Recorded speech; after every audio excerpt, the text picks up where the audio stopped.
ಬೀದಿ ನಾಯಿಗಳಿಗೆ ಒಂದಷ್ಟು ಕ್ರಮಗಳನ್ನ ಕೈಗೊಂಡ್ರೂ ಕೂಡ ಬೆಂಗಳೂರಲ್ಲಿ ಬೀದಿ ನಾಯಿಗಳ ಹಾವಳಿ ತಪ್ಪುವಂತ ರೀತಿಯಲ್ಲಿ ಕಾಣಿಸ್ತಾ ಇಲ್ಲ. ಪದೇ ಪದೇ ಒಂದಷ್ಟು ಅಟ್ಯಾಕ್ಗಳು ಆಗ್ತಾ ಇರೋದು, ಇಂತಹ ಪ್ರಕರಣಗಳು ವರದಿ ಆಗ್ತಾನೆ ಇದೆ. ಅಂತ ಒಂದಷ್ಟು ಘಟನೆಗಳು ಈಗ ಮತ್ತೆ ನಡೆದಿದೆ. ಹಾಗಾಗಿ ಈ ಬೀದಿ ನಾಯಿಗಳನ್ನ ಕಂಟ್ರೋಲ್ ಮಾಡಬೇಕು, ಈ ಹಾವಳಿಯನ್ನ ತಪ್ಪಿಸಬೇಕು ಅನ್ನುವಂತಹ ನಿಟ್ಟಿನಲ್ಲಿ ಸಾರ್ವಜನಿಕರು ಕೂಡ ಕೇಳ್ಕೊಳ್ತಾ ಇದ್ದಾರೆ. ಜನ ರಸ್ತೆಗಿಳಿದ್ರೆ ಸಾಕು, ಡೆಡ್ಲಿ ಡಾಗ್ಸ್ ಗಳಿಂದ ಅಟ್ಯಾಕ್ ಮಾಡಲಾಗುತ್ತೆ, ಸಾಕಪ್ಪ ಸಾಕು ಬೀದಿ ನಾಯಿಗಳ ಹಾವಳಿ ಅಂತ ಜನ ಹೇಳ್ತಾ ಇದ್ದಾರೆ. ಕೆಂಪೇಗೌಡ ನಗರದ ನಿವಾಸಿಗಳಿಗೆ ಪ್ರತಿನಿತ್ಯ ಈ ನಾಯಿಗಳು ಕಾಟ ಕೊಡ್ತಾ ಇದೆ. ಹಿಂಡು ಹಿಂಡಾಗಿ ಒಂದು ರೀತಿ ಡೆವಿಲ್ಸ್ ನಂತೆ ಬೀದಿ ನಾಯಿಗಳು ಕಾಟ ಕೊಡ್ತಾ ಇದೆ, ದಾಳಿ ಮಾಡ್ತಾ ಇದೆ. ಈ ಬೀದಿ ನಾಯಿಗಳ ಕಾಟಕ್ಕೆ ಮುಕ್ತಿ ಕೊಡಿ ಅಂತ ಪಾಲಿಕೆಗೆ ಮೊರೆ ಹೋಗಿದ್ದಾರೆ ಸ್ಥಳೀಯರು.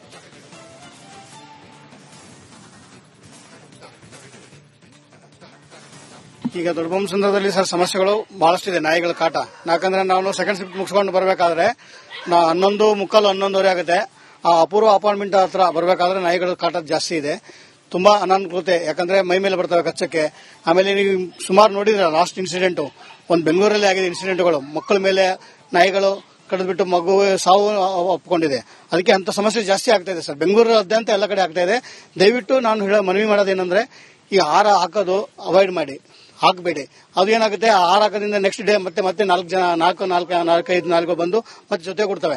ಬೀದಿ ನಾಯಿಗಳ ಕಾಟ ಜಾಸ್ತಿ ಆಗಿದೆ. ಸಿಲಿಕಾನ್ ಸಿಟಿಯಲ್ಲಿ ಬೀದಿ ನಾಯಿಗಳ ಹಾವಳಿ ಹೆಚ್ಚಾಗ್ತಾ ಇದೆ. ಅದರಲ್ಲೂ ಕೆಂಪೇಗೌಡ ನಗರದಲ್ಲಿರುವಂತಹ ಈ ಒಂದು ಪಾರ್ಕ್ ಏನಿದೆ, ಈ ಒಂದು ಪಾರ್ಕ್ ನಲ್ಲಿ ನಾಯಿಗಳ ಹಾವಳಿಗೆ ಮಿತಿಯೇ ಇಲ್ಲ ಅನ್ನುವಂತಹ ಪರಿಸ್ಥಿತಿ ನಿರ್ಮಾಣ ಆಗಿದೆ. ಸಂಪೂರ್ಣವಾಗಿ ಒಂದಿಷ್ಟು ಪೊದೆಗಳು ಆವರಣ ಆಗಿರೋ ಹಿನ್ನೆಲೆಯಲ್ಲಿ ಸಂಪೂರ್ಣವಾಗಿ ನಾಯಿಗಳು ಇಲ್ಲೇ ಬೀಡು ಬಿಡ್ತಾ ಇದೆ. ಅದರ ಜೊತೆಗೆ ಇಲ್ಲಿ ವಾಕಿಂಗ್ಗೆ ಬರುವಂತವರು ಬಂದು ನಾಯಿಗಳಿಗೆ ಒಂದಿಷ್ಟು ಆಹಾರವನ್ನ ನೀಡ್ತಾ ಇದ್ದಾರೆ. ಮತ್ತೆ ಈ ಮಾಂಸದ ರುಚಿಯನ್ನ ತೋರಿಸಿರೋ ಹಿನ್ನೆಲೆಯಲ್ಲಿ ಈ ಹಿಂದೆ ಈ ಒಂದು ಜಾಗದಲ್ಲೇ ಸುಮಾರು 6ಕ್ಕೂ ಹೆಚ್ಚು ಕೇಸುಗಳು ನಾಯಿಗಳಿಂದಾಗಿ ಗಾಯಗೊಂಡಿರುವಂತದ್ದು ಮತ್ತೆ ಸಾವನ್ನಪ್ಪಿರುವಂತಹ ಕೇಸುಗಳು ದಾಖಲಾಗಿತ್ತು. ಇಷ್ಟಾದ್ರೂ ಕೂಡ ಅದಾದ ಬಳಿಕ ಒಂದಿಷ್ಟು ಸಾರ್ವಜನಿಕರು ಇಲ್ಲಿ ಪ್ರತಿಭಟನೆಯನ್ನ ನಡೆಸಿದ್ರು. ಮತ್ತೆ ಬಿಬಿಎಂಪಿ ಅಧಿಕಾರಿಗಳಿಗೆ ಮತ್ತೆ ಜಿಬಿ ಅಧಿಕಾರಿಗಳಿಗೆ ಪತ್ರವನ್ನ ಬರೆದ್ರು. ಆದ್ರೂ ಕೂಡ ಯಾವುದೇ ರೀತಿಯಾದಂತಹ ಕ್ರಮಗಳನ್ನ ತೆಗೆದುಕೊಳ್ಳುವಂತಹ ಕೆಲಸ ಆಗಿಲ್ಲ. ಪೊದೆಯಲ್ಲಿ ಏನು ಬಚ್ಚಿಟ್ಟುಕೊಂಡು ಬಂದು ಇಲ್ಲಿ ವಾಕಿಂಗ್ ಅನ್ನ ಮಾಡುವಂತಹ ಒಂದಿಷ್ಟು ವಾಯುವಿಹಾರಿಗಳು ಏನಿದ್ದಾರೆ ಅವರ ಮೇಲೆ ಅಟ್ಯಾಕ್ ಅನ್ನ ಮಾಡುವಂತಹ ಕೆಲಸವನ್ನ ಮಾಡ್ತಾ ಇದ್ದಾರೆ. ಮತ್ತೆ ಯಾರದೇ ಭಯ ಇಲ್ಲದೆ ಕೂಡ ರಾಜಾರೋಷವಾಗಿ ಈ ಒಂದು ಪಾರ್ಕ್ ನಲ್ಲಿ ಓಡಾಡ್ತಾ ಇರುವಂತದ್ದು. ಇದರಿಂದಾಗಿ ದಿನನಿತ್ಯ ಇಲ್ಲಿನ ಜನ ಬೇಸತ್ತು ಹೋಗಿದ್ದಾರೆ. ವಾಕಿಂಗ್ ಮಾಡಬೇಕಾದ್ರೆ ಕೂಡ ಅವರಿಗೆ ಎದೆಯ ಬಡಿತ ಡವಡವ ಅನಿಸ್ತಾ ಇದೆ. ಒಂದಿಷ್ಟು ವಾಯುವಿಹಾರಿಗಳಿದ್ದಾರೆ, ಅವ್ರನ್ನ ಮಾತನಾಡಿಸುವಂತಹ ಪ್ರಯತ್ನವನ್ನ ಮಾಡ್ತಾ ಹೋಗ್ತೀನಿ. ಪ್ರಮುಖವಾಗಿ ಸರಿಗ ಇದೇ ಏರಿಯಾದಲ್ಲಿ ಇದ್ದೀರಾ, ದಿನ ವಾಕಿಂಗ್ ಮಾಡ್ತೀರಾ, ಎಷ್ಟು ಕಷ್ಟ ಅನ್ಸುತ್ತೆ ಸರ್ ನಾಯಿಗಳ ಕಾಟಕ್ಕೆ? ಸರ್ ಏನಂತಂದ್ರೆ ಇಲ್ಲಿ ಒಂದು ರೀಸೆಂಟ್ ಒಂದು ಇನ್ಸಿಡೆಂಟ್ ನಡೆದಿದೆ. ವೀರೇಶ್ ಅಂತ ಒಂದು ಹುಡುಗನ್ನ ನಾಯಿಗಳು ಕಚ್ಚಿದಾವೆ, ತುಂಬಾ ಬ್ರೂಟಲ್ ಆಗಿ ಇದು ಮಾಡಿತ್ತು. ಸೊ ನಮ್ಗೆ ಆ ಇನ್ಸಿಡೆಂಟ್ ಆದಾಗಿಂದನೂ ಅದಕ್ಕೆ ಮುಂಚೆಯಿಂದನೂ ಒಂದು 5 ಇನ್ಸಿಡೆಂಟ್ ಆಗಿದೆ. ಇಲ್ಲೇನಂತ ನೋಡಿ, ನೀವು ಇಲ್ಲಿ ಕೆರೆ ಇದೆ, ಕೆರೆ ಇದ್ರಿಂದ ಮೀನು ಇದೆಲ್ಲಾನು ಹಿಡ್ಕೊಂಡು ನಾಯಿ ತಿಂತಾ ಇದೆ. ಮತ್ತೆ ಅದ್ರ ಜೊತೆ ಏನಂತಂದ್ರೆ ಈ ಕೆರೆ ಸ್ವಲ್ಪ ಆ ಕಡೆಯಿಂದ ಈ ಚಿಕನ್ ವೇಸ್ಟ್ ಅದೆಲ್ಲ ತಗೊಂಡು ವೇಸ್ಟ್ ಎಲ್ಲ ಹಾಕ್ತಾರೆ.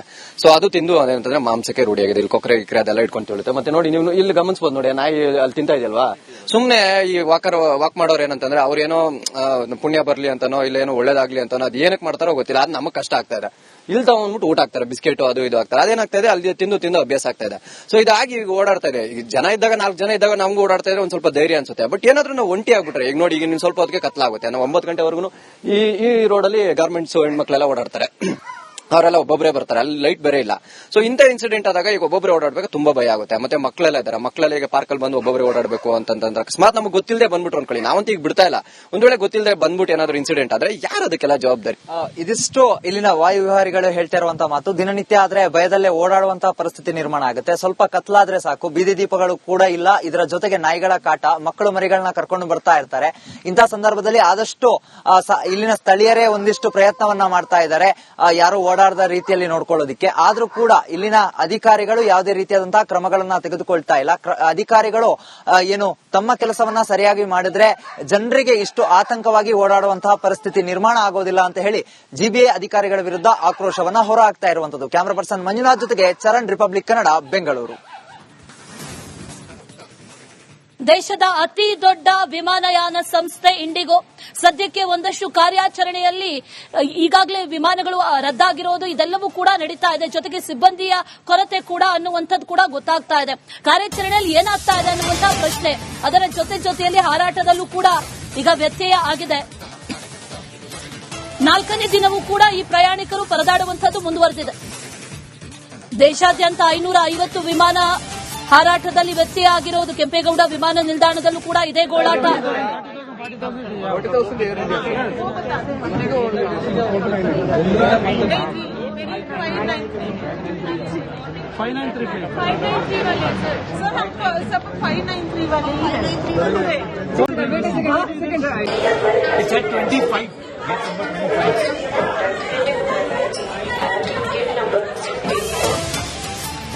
ಬೆಂಗಳೂರಲ್ಲಿ ಮಾತ್ರ ಅಲ್ಲ, ಚಂಡೀಗಢ ಏರ್ಪೋರ್ಟ್ನಲ್ಲೂ ಕೂಡ ಇದೇ ರೀತಿಯ ಪರಿಸ್ಥಿತಿ. ಅಲ್ಲೂ ಕೂಡ ಕನ್ನಡಿಗರಿದ್ದಾರೆ, ಅವರು ಪರದಾಡ್ತಾ ಇದ್ದಾರೆ. ಇನ್ನೂ ಒಂದು ವಾರ ವಿಮಾನ ಹಾರಾಟ ಡೌಟ್ ಅಂತ ಇಂಡಿಗೋ ಹೇಳ್ತಾ ಇದೆ. ಈಗ ವಿಮಾನಯಾನ ಸಂಸ್ಥೆ ಒಂದಷ್ಟು ಸ್ಪಷ್ಟನೆಗಳನ್ನ ಕೊಟ್ಟಿದೆ. ಇನ್ನೂ ಒಂದು ವಾರ ಡೌಟ್ ಅಂತ ಹೇಳ್ತಾ ಇದ್ದಾರೆ. ಕನ್ಫರ್ಮೇಷನ್ ಇನ್ನೂ ಬಂದಿಲ್ಲ, ಅಫಿಷಿಯಲ್ ಸ್ಟೇಟ್ಮೆಂಟ್ ಬಂದಿಲ್ಲ. ಹಾಗಾದ್ರೆ ಯಾಕಿಂತ ಪರಿಸ್ಥಿತಿ ಬಂತು? ಯಾಕೆ ಏಕಾಏಕಿಯಾಗಿ ಹಾರಾಟಗಳನ್ನ ರದ್ದು ಮಾಡಿದ್ರು? ಜೊತೆಯಲ್ಲಿ ಈ ಪೈಲಟ್ಗಳ ಕೊರತೆ, ಸಿಬ್ಬಂದಿಗಳ ಕೊರತೆ ಅನ್ನೋದಾದ್ರೆ ಅದಕ್ಕೆ ಸಂಬಂಧಪಟ್ಟಂತೆ ವ್ಯವಸ್ಥೆಗಳನ್ನು ಯಾಕೆ ಮಾಡ್ಕೊಂಡಿಲ್ಲ ಅನ್ನೋ ಪ್ರಶ್ನೆ ಇದೆ. ಸಾಯಂಕಾಲ 4 ಗಂಟೆಗೆ ಬಂದಿದ್ದೀವಿ. 4 ಗಂಟೆಯಿಂದ ಇಲ್ಲಿವರೆಗೂ ನಾವು ಕೇಳ್ತಿದೀವಿ, ಏನು ರೆಸ್ಪಾನ್ಸ್ ಕೊಡ್ತಿಲ್ಲ. ಸುಮ್ಮನೆ ಫೇಕ್ ನ್ಯೂಸ್ ಕೊಡ್ತಿದ್ದಾರೆ ಅಷ್ಟೇ. ಅವರು ಫೇಕ್ ನ್ಯೂಸ್ ಕೊಡ್ತಿದ್ದಾರೆ.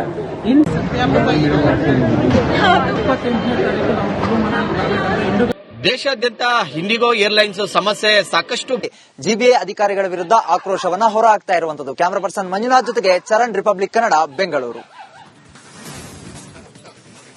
ದೇಶದ ಅತಿ ದೊಡ್ಡ ವಿಮಾನಯಾನ ಸಂಸ್ಥೆ ಇಂಡಿಗೋ ಸದ್ಯಕ್ಕೆ ಒಂದಷ್ಟು ಕಾರ್ಯಾಚರಣೆಯಲ್ಲಿ ಈಗಾಗಲೇ ವಿಮಾನಗಳು ರದ್ದಾಗಿರೋದು ಇದೆಲ್ಲವೂ ಕೂಡ ನಡೀತಾ ಇದೆ. ಜೊತೆಗೆ ಸಿಬ್ಬಂದಿಯ ಕೊರತೆ ಕೂಡ ಅನ್ನುವಂಥದ್ದು ಕೂಡ ಗೊತ್ತಾಗ್ತಾ ಇದೆ.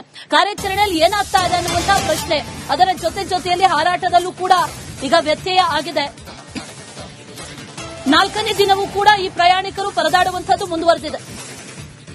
ದೇಶಾದ್ಯಂತ 550 ವಿಮಾನ ಹಾರಾಟದಲ್ಲಿ ವ್ಯತ್ಯಯ ಆಗಿರೋದು. ಕೆಂಪೇಗೌಡ ವಿಮಾನ ನಿಲ್ದಾಣದಲ್ಲೂ ಕೂಡ ಇದೇ ಗೋಳಾಟ.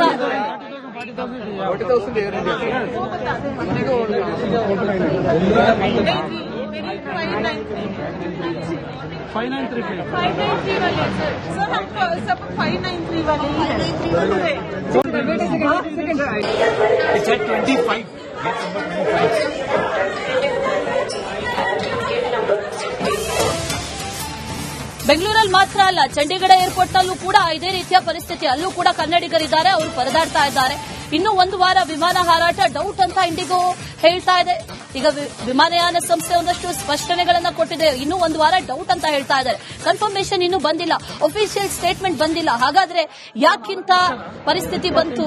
ಯಾಕೆ ಏಕಾಏಕಿಯಾಗಿ ಹಾರಾಟಗಳನ್ನ ರದ್ದು ಮಾಡಿದ್ರು? ಜೊತೆಯಲ್ಲಿ ಈ ಪೈಲಟ್ಗಳ ಕೊರತೆ, ಸಿಬ್ಬಂದಿಗಳ ಕೊರತೆ ಅನ್ನೋದಾದ್ರೆ ಅದಕ್ಕೆ ಸಂಬಂಧಪಟ್ಟಂತೆ ವ್ಯವಸ್ಥೆಗಳನ್ನು ಯಾಕೆ ಮಾಡ್ಕೊಂಡಿಲ್ಲ ಅನ್ನೋ ಪ್ರಶ್ನೆ ಇದೆ. ಸಾಯಂಕಾಲ 4 ಗಂಟೆಗೆ ಬಂದಿದ್ದೀವಿ. 4 ಗಂಟೆಯಿಂದ ಇಲ್ಲಿವರೆಗೂ ನಾವು ಕೇಳ್ತಿದೀವಿ, ಏನು ರೆಸ್ಪಾನ್ಸ್ ಕೊಡ್ತಿಲ್ಲ. ಸುಮ್ಮನೆ ಫೇಕ್ ನ್ಯೂಸ್ ಕೊಡ್ತಿದ್ದಾರೆ ಅಷ್ಟೇ. ಅವರು ಫೇಕ್ ನ್ಯೂಸ್ ಕೊಡ್ತಿದ್ದಾರೆ.